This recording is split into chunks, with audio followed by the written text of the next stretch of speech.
Hello there. What's going on, everybody? Happy May the 4th, and May the 4th be with you.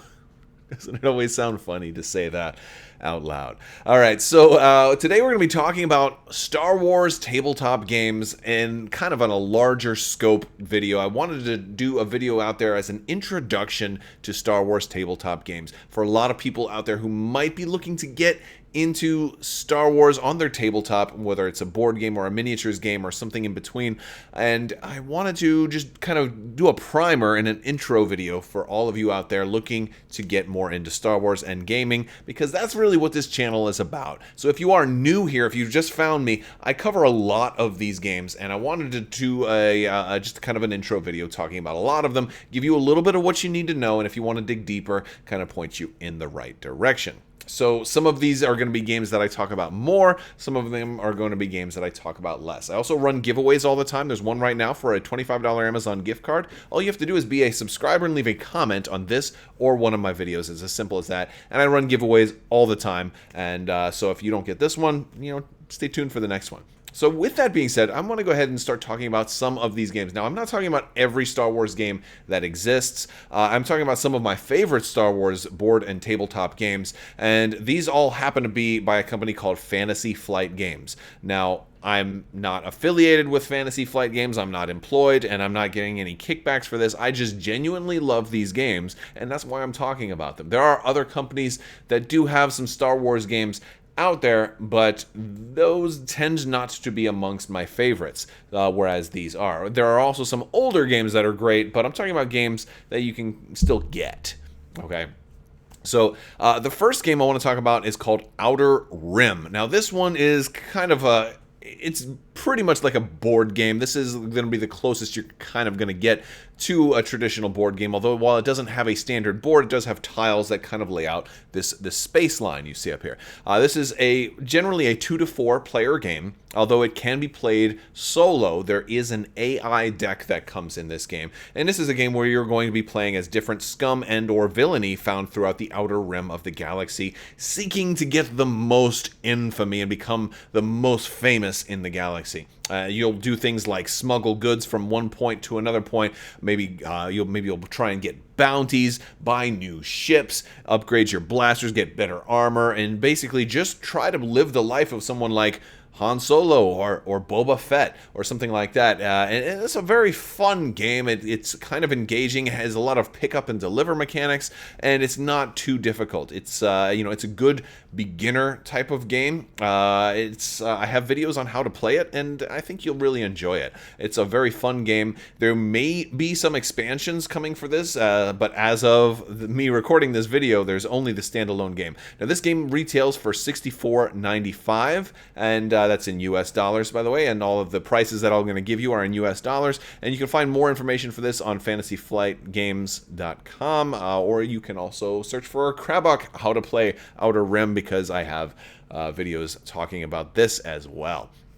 If you want something a little more in detail, I'm going to bring to you one of my favorite, I will say that this is my favorite 2-player game of all time, Star Wars Rebellion. This game is literally Star Wars in a box. It is a large game, and it has a lot of rules. So this is not a game for a beginner. If you are an experienced board gamer, and you don't mind games that are a little heavier, and by heavy I mean that have a little bit more comprehensive rules, this game is absolutely worth it. And even if you're maybe in more of an intermediate, it's absolutely worth going through the rules, because this game, while it does take a while to process all of the rules, it's absolutely worth it, because this game will keep you enthralled every single time you play it. It's a simple game in a box, has a beautiful board. I mean, as simple as far as like the game all fits in one box, whereas some of the games on this list are going to be a lot more large and require more storage options. This one all fits into the box.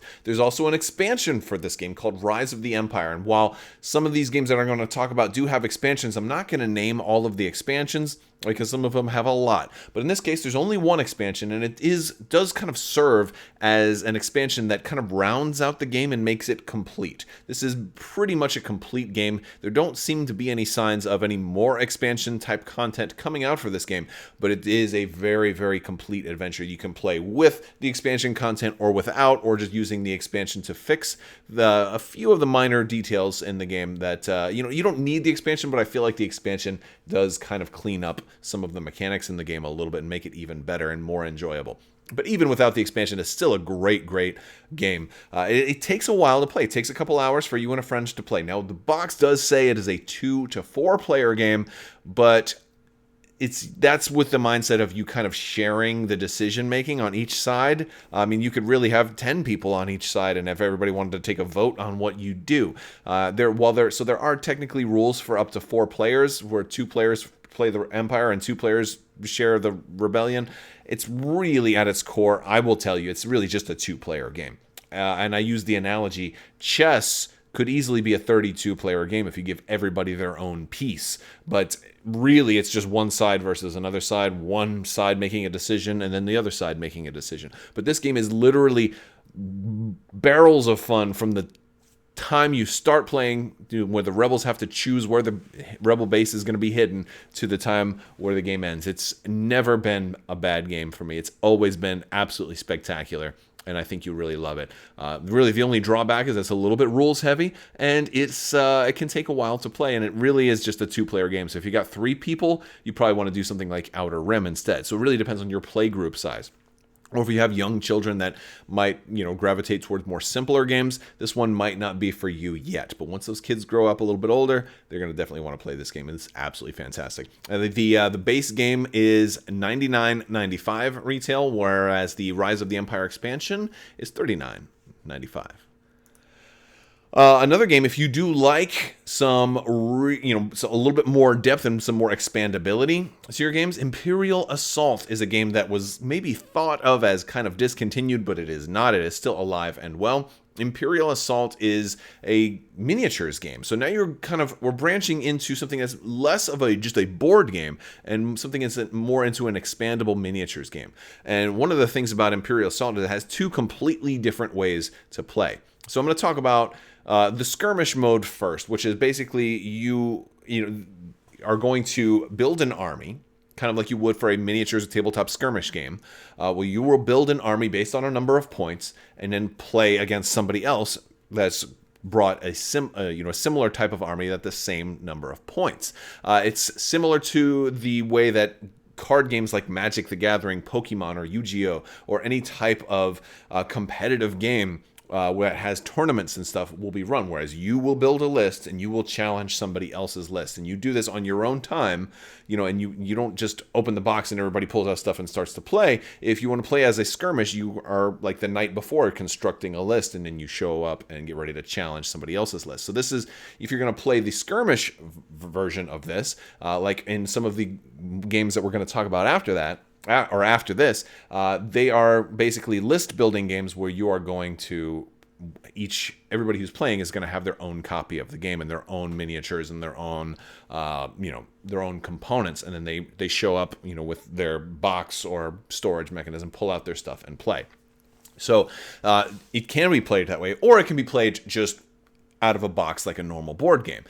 So the campaign is really, I think, the biggest strength of Imperial Assault. And the campaign, or the normal classic way to play Imperial Assault, is really its strength and the way that I think a lot of people are playing Imperial Assault. So what do I mean when I say campaign?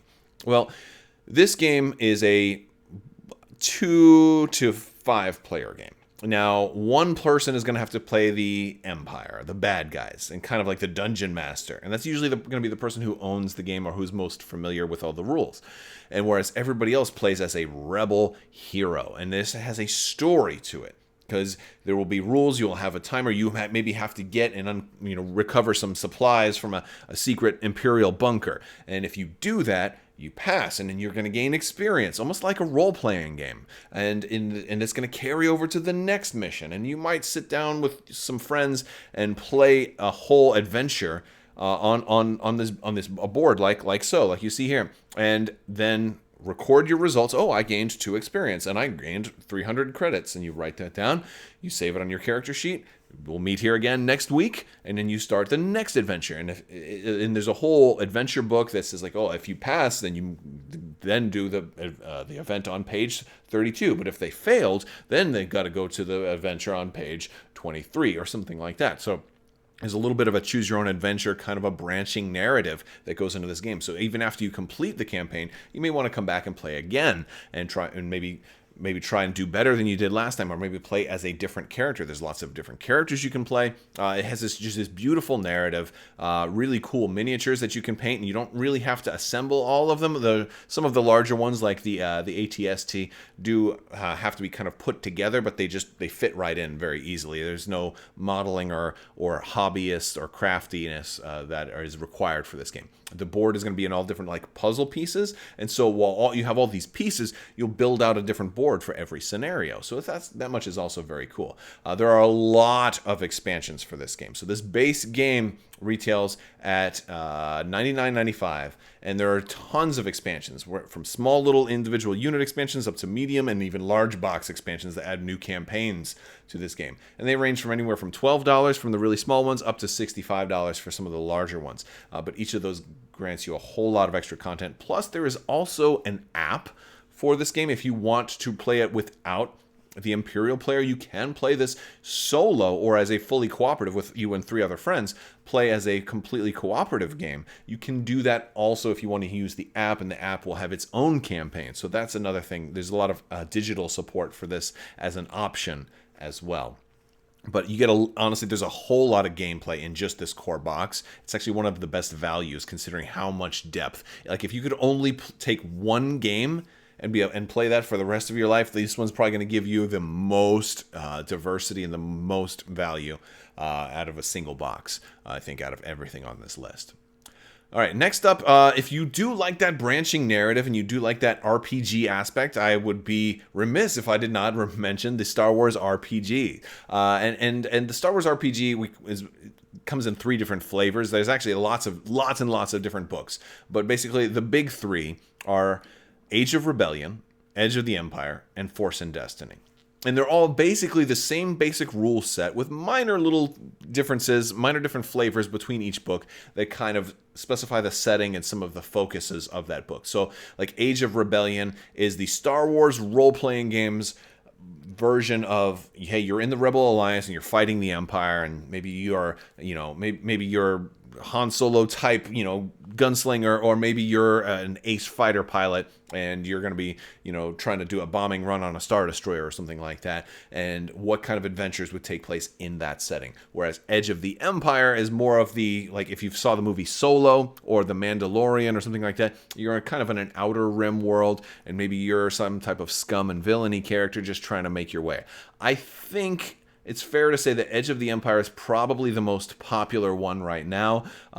But these are all, by the way, they're all fully compatible. So if you want to play like some type of rebel pilot character in a campaign that's predominantly Edge of the Empire, that's totally fine, because you just clear it with your game master, and they'll be like, "Hey, sure, yeah, you're an ex-rebel pilot. Sure, you can come out here and try to find some fun.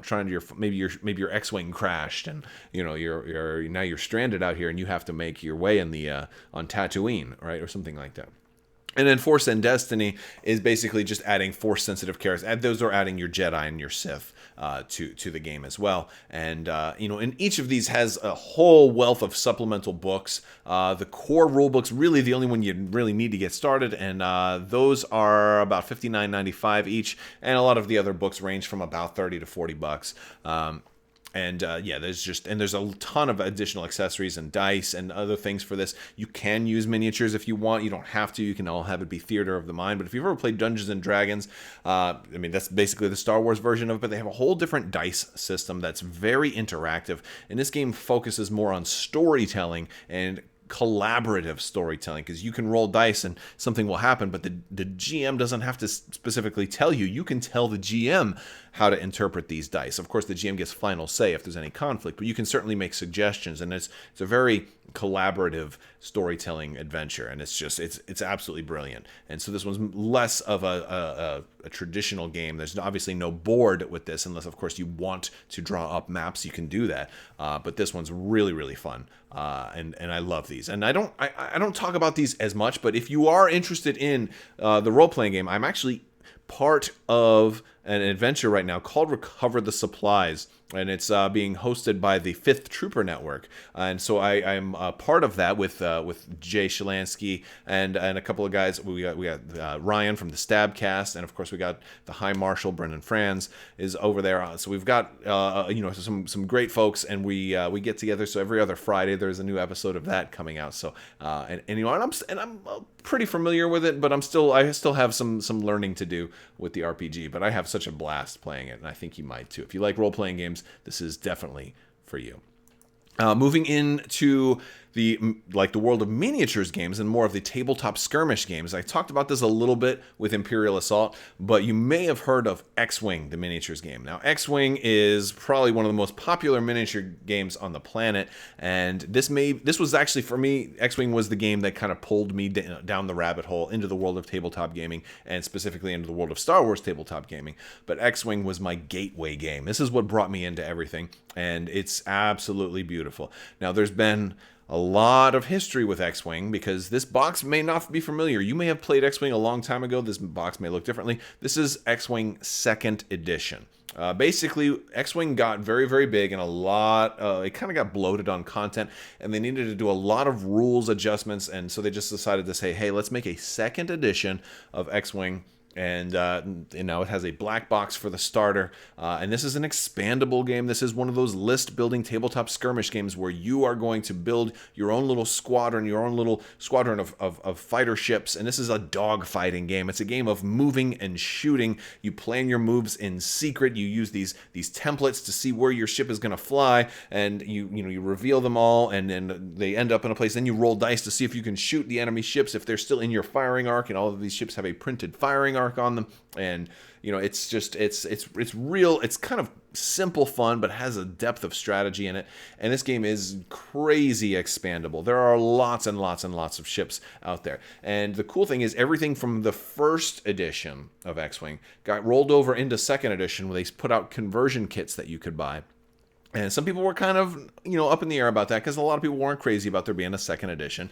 But there's there's a lot to buy here, but you can get a conversion kit that takes all of your 1.0 stuff and rolls it into 2.0. And if you're not interested in that, you can just get the black box 2.0 expansions. But there's just about every ship you can think of, every fighter kind of dogfighting type of ship, from this as small as a X-Wing TIE Fighter or an A-Wing or those smaller ships, all the way up to the larger ships like the Millennium Falcon. And there are even some capital ships in this game, although they can be a little pricey. Now, X-Wing, the core set, which is the first thing you would need if you were interested in playing this, costs $39.95 retail, and that comes with what you see here. It comes with 2 TIE Fighters and 1 X-Wing. There's lots of different factions for this game too. So if you don't want to play Rebels or Empire, if you want to play Scum and Villainy like bounty hunter ships, you can do that. If you want to play Clone Wars, you can do that. Or if you want to play sequel trilogy, if you like the First Order or the Resistance, you can do that. This game has 7 factions currently, and so there's a lot of it. But it all starts with the core set, and expansions for this game tend to range from $20 to $50, and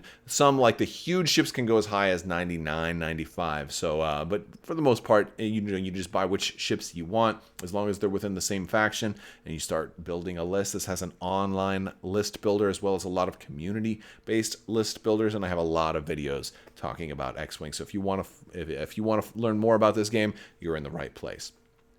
Next up, a game that kind of takes the space battle to the next level. That's Star Wars Armada. This is the capital ship combat game. Now, like X-Wing, Armada does have miniatures that come fully pre-painted. The only exception to that is the squadron minis are so small those actually don't come pre-painted. So if you really want to, you can paint those with a really, really tiny brush. A lot of people don't paint them. About half of the people do paint them, half of them don't. But the capital ships themselves, which are the meat and potatoes of this game, do come fully assembled, fully pre-painted, just like with X-Wing. And I'm not going to lie to you folks, Armada is my absolute favorite game. This one is a little more pricey than X-Wing, but doesn't have quite that many ships available. So if you wanted to get everything, it's actually going to cost you less because there's less product out there, and it has a slower release schedule. You get only about one new expansion every year, so it's very maintainable to keep up with. Armada plays on a larger surface, where X-Wing plays on a 3-foot by 3-foot square, and they have playmats for that, or you can just play on your kitchen table. Armada plays on a 6-foot by 3-foot, so basically twice the difference, a more rectangular board, and is very strategic. I kind of equate these to chess and checkers, where if X-Wing is checkers, then Armada is more chess from a certain point of view, because there's a little bit less dice rolling and a little bit more strategy that's placed on, I don't have defensive dice in Armada, where I have defensive dice in X-Wing, and there's a little bit more strategic decision making in Armada than there is in X-Wing. But I just really like the idea that Armada is, this fleet base where ships have specific firing arcs. You have shields and on all of your different hulls, so you can like focus fire on maybe the left side of a ship and then wear down those shields and then start getting damage through, whereas the front maybe is untouched and still has full shields. You can do engineering commands where you rotate your shields around to kind of make up for those lost shields. There's a lot of really cool things you can do here, and Armada does have the Clone Wars coming to it later this year, or possibly early next year if pushbacks and if there are delays. But the Clone Wars is confirmed for Star Wars Armada. It will be coming out probably within the next 12 months. So if you are a Clone Wars fan and if you like those big capital ship battles, this is the game for you. It's definitely my favorite game, and I have a ton of videos. So if you're interested in Star Wars Armada, you're also in the right place. Next up, the maybe one of the most exciting games in a long time, Star Wars Legion. This is last on my list because this is more for the experienced wargamer or somebody looking to dip their toes into a more serious war game that has a lot more of a hobbyist aspect to it. This one is the ground battles. This is, Stormtroopers versus Rebel Troopers. This is the Battle of Geonosis. You've got some pictures here to get you an idea. Now, what makes this one so much different is, for one, it's big ground battles. It also plays on a 3x6, so that big rectangular type of board. Again, and it doesn't come with these boards. You'll need to have either a big kitchen table or some type of, I used to roll out a big piece of plywood and lay that over some folding tables. You can certainly do that. Or a lot of game stores will have larger tables that are 6x4 or 6x3 to play. And this one kind of competes with games like Warhammer 40K. In that the minis are in a similar scale, and that it's a hobbyist game. So these actually are minis that you're going to have to assemble and glue and prime them and paint them, and so that is something that doesn't necessarily appeal to everybody. This game did start out with the Galactic Civil War with Darth Vader versus Luke Skywalker in the core set. Tons and tons of expansions. They've done expansions from everything to ATSTs, which is, I think, currently one of the biggest vehicles that they have, but it's primarily an infantry-based game. So like all of your different types of stormtroopers, your snow troopers, a lot of your characters from Rogue One. You've got Death Troopers in there. You've got Jyn Erso. You've got Luke Skywalker. You've got Sabine and the Darksaber running around the battlefield. All kinds of cool. Boba Fett is in there. But now they also came out with the Clone Wars in its own core set. So, and these are fully interchangeable. So you can, granted, you have to keep an army to be one faction. But if I want to build Obi-Wan Kenobi and Rex with an army of clone troopers behind them and take them up against Darth Vader and stormtroopers, I can absolutely do that. This is a 4-faction game, and any of those factions can do battle against any one of the other factions, which is very cool. Now, these core sets do come with a decent amount of armies. You get a kind of a small army for each side. It's not enough to play a fully tournament legal game, but there's lots of expansions. A lot of people will buy multiple core sets of these games just to get a lot of really cool stuff. So that is nice. And with the Clone Wars too, and starting with the droids from the Clone Wars and now moving forward, they're starting to make these on hard plastic sprues. So you actually need sprue cutters, so something to clip your models out. And assembly might not be for everybody, but if you're a hobbyist looking for some really great and gorgeous detailed minis to design and prime them and paint them and glue them together and do all that stuff, this might be a game for you. Plus, this game takes advantage of terrain in really exciting ways. So if you like to, if you have a 3D printer, you want to print out some terrain, if you like to craft terrain out of like foam or MDF and things like that, or you like to build beautiful tabletop sceneries and dioramas and stuff like that, you can just build amazing terrain for this. Or you can just use pots and pans and boxes and stuff like that to actually block line of sight and everything. So this has a very robust rule set. It's very advanced, but if you're an experienced wargamer or you're looking to get into something, looking to start painting miniatures, hey, maybe you want to start with Empire because, hey, Stormtroopers are black and white, right? Like, that's not too bad. You prime them in white and just put a little bit of shade on them, you're like almost done, right? So there's easier and more difficult factions to start out with, but yeah, it's a really, really fun game. Now, the Galactic Civil War core set, the one with Darth Vader on the box, that one is $89.95 retail. The Clone Wars core set has some hard plastic, so it was actually $10 more expensive. That one retails at $99.95. Either one can get you started in one of its included 2 factions, and they have a wealth of expansions out there for Star Wars Legion. They range from $12.95 all the way up through $59.95 for most of them, a lot of them are in between there, whereas like a single commanders are like in the $12 range, and some of the big tanks and stuff are in like the $50 range. So yeah, that is that's some of my favorite Star Wars games, and that are all still available today. And there's other Star Wars games out there. Let me know some of your favorite Star Wars games in the comments section. And if you'd like to know more about any of these, you can head over to fantasyflightgames.com and learn more from the direct retailer of a lot of these, or you can search my channel for videos on a lot of these games, which I do cover, and some of them I cover more than others. Big ones for me are XWing, Armada, and Legion, but I do cover all of these in some respect.